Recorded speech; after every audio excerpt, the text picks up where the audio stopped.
Halo semuanya, selamat datang kembali di channel gua. Ya, penontonnya segini-gini aja dan ya, bulan ini juga monetize-nya ditolak. Oke. Sebenarnya dari awal juga udah tahu sih kalau bikin channel kayak gini ya emang dapat views banyak, tapi bakalan susah di monetize. Mungkin bulan depan kalau udah nggak bisa banget ya mungkin bakal gua nyerah aja gitu. Jadi gua bikin konten sesukanya aja, jadi nggak ngarapin duit banget. Nah, di video sebelumnya kan gua ada bilang di ini kalau gua aktifnya di TikTok. By the way, ini ada giveaway loh ya, gua ada bikin challenge. Masa kalian nggak ada yang bikin sih? Ya, gua aktifnya di TikTok, dan terakhir itu yang gua bilang mana ya video yang baru pas gua record video sebelumnya itu, video TikToknya ini ya, yang ini baru 2 jam upload, yang kemarin itu ya.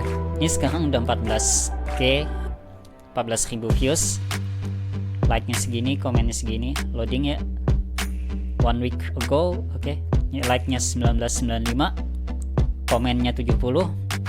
Aduh, audionya bakal gue matiin itu karena copyright, karena channel ini lagi bermasalah juga di applying monetize-nya kan. Jadi ya udah, nanti gue matiin aja.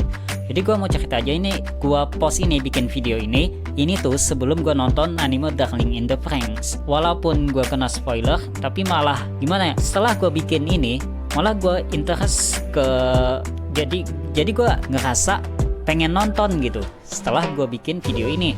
Nggak tahu kenapa sih, emang dari dulu gue udah agak kurang suka sih sama genre apa sih ini namanya, mecha sci-fi mecha ya, robot gitulah, kayak Gundam kan.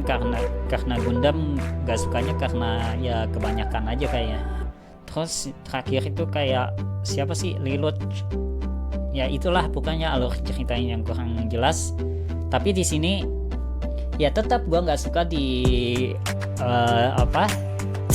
mecha-mekanya, tapi yang membuat Darling in the Franxx itu menarik itu di alur ceritanya. Secara story, plotnya sih lumayan gimana ya, konfliknya lumayan asik diikutin. Yang menariknya itu ini kayaknya genre mecha dan romance-nya itu nggak terlalu berat sebelah, jadi ngeflow. Walaupun ada beberapa bagian yang kurang gue suka, tapi itu karena selera gue sih, itu karena gue masang standar terlalu tinggi. Tapi ya untuk mecha romance resminya apa sih ini, sci-fi mecha ya, mecha sci-fi ya, drama tentunya. Untuk drama dan romance-nya lumayan dapet. Dan sekarang gue nggak akan ceritain tentang plot atau seperti yang biasa gue lakuin, itu bahas anime, karena gimana ya, malas aja sih, belum ada nulis naskah cuy. By the way, ini di Crunchyroll, gue nontonnya di Crunchyroll walaupun ada iklan, tapi nge-play-nya autoplay, dan ini official resmi tentunya, website platform resmi nonton, sejenis Netflix, Disney Plus gitulah. Mungkin bagi kalian yang udah nonton, pasti kalian tahu bahwa nama-nama yang ada di Darling in the Franxx, terutama di Squad 13, nama-nama mereka itu diberikan oleh hero. Oke, gini deh, bagi kalian yang belum nonton, di sini di anime ini semua menggunakan kode. Nah, disinilah hero memberikan nama ke teman-teman terdekatnya, terutama di teman satu squadnya. Tapi tahu nggak sih asal namanya itu dari mana? Sebenarnya simple banget. Bahkan namanya sendiri, Hero, itu juga nama bikinannya sendiri. Contohnya Hero itu kode Ichiroku 16, Hi from Hitotsu, Ro from Roku. Bahkan nama Zero itu sendiri itu 00 ni 002. Di sini penyebutannya dengan bahasa Jepang ya. Officialnya itu 00 ni. Sempat hampir saja dikasih nama oleh Hero itu Oni, yang artinya iblis sesuai dengan karakternya, tapi dia keceplosan nyebut Zero tuh. Waktu itu mereka masih kecil, Zero tuh pun masih kecil, Zero tuh menyukai itu, dan yaudah, maka namanya Zero tuh. Lalu ada Ichigo dan Goro. Mereka adalah partner untuk mengendari Franxx Delphinium. Ichigo yaitu kode One Punch, kode Ichigo ya, sesuai dengan kodenya Ichigo 15, dan Goro kode Goroku, makanya Goro. Lalu ada Miku dan Zorome, partner untuk mengendarai France Argentea. Miku kode Sankyu Zero dan Zorome kode Roku. Miku itu tiga dalam bahasa Jepang itu kadang bisa san dan kadang bisa disebut juga mi.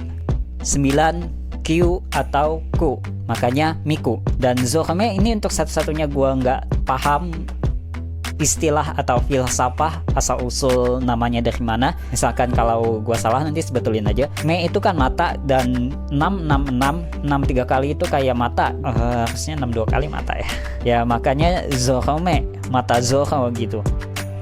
Tapi kalau misalkan salah, kalian benerin aja ya, komen di bawah ya. Lalu ada pasangan kode 556 dan kode 214, yaitu partner dalam mengendarai Genesta, walaupun nantinya kode 556 bakalan pindah.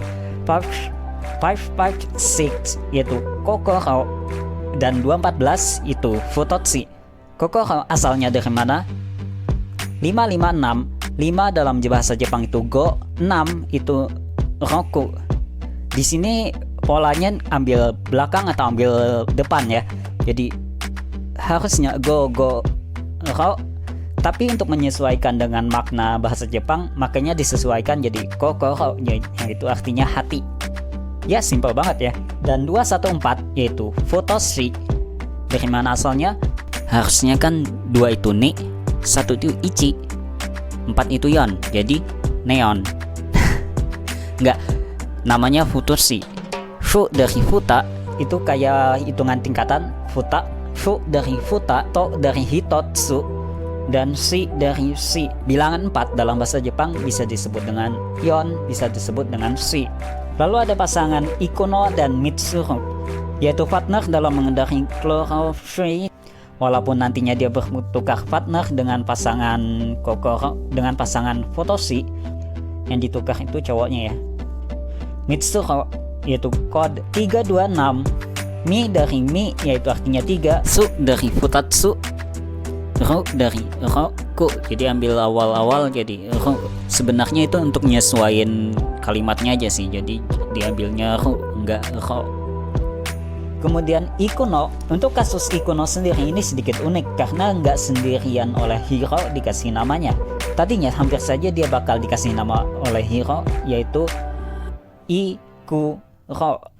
Itu I dari Ichi, Ku dari Ku nya 9, ya emang Ku 9, dan Ro dari Roku. Tapi datang Ichigo di sini dan dia memutarkan 6-nya menjadi seperti tulisan no dalam bahasa Jepang. Makanya Ikuno. Lalu ada Naomi yang AFK sampai episode terakhir. Koreksi gua kalau salah, tapi dari namanya ini ketebak banget kalau kode yang dimilikinya itu 703. Gua males buka-buka episode-nya, nanti aja pas ngedit. Kalau salah gua, iyalah nanti kalau salah gua repeat. Kalau salah gua revisi. Dari sekian nama teman-temannya ini, dia ini yang menurut gua paling suka nama dia ini karena gimana ya, paling keren aja gitu. Tapi itu tetap aja nggak lepas dari nama-nama kodenya. Nah, dari 7 O itu berarti dari 0 diromajiin biar nggak sulit, jadi dibaca O. Nah, O, Mi dari 3 bisa jadi Mi itu ketika apa ya, hitungan bertangga gitu ya, kayak hitungan hari misalnya 1 hari, 2 hari, 3 hari. Ya pokoknya hitungan kayak hari gitu. Kalau misalkan 3 hari kalau di bahasa Jepang gitu bukan Sunday. Sunday itu bahasa Inggris. Bukan hari kan Kak. Bukan Sanka ya, tapi Mika. Nah, Naomi ini berarti 703 yaitu Naomi. Oke, mungkin segini dulu untuk video kita kali ini. Dan ikutan dong itu challenge yang gue buat di video yang sebelumnya itu. Klik aja nanti nonton aja video yang sebelumnya. Dan segini dulu. Arigato sayonara, matauze.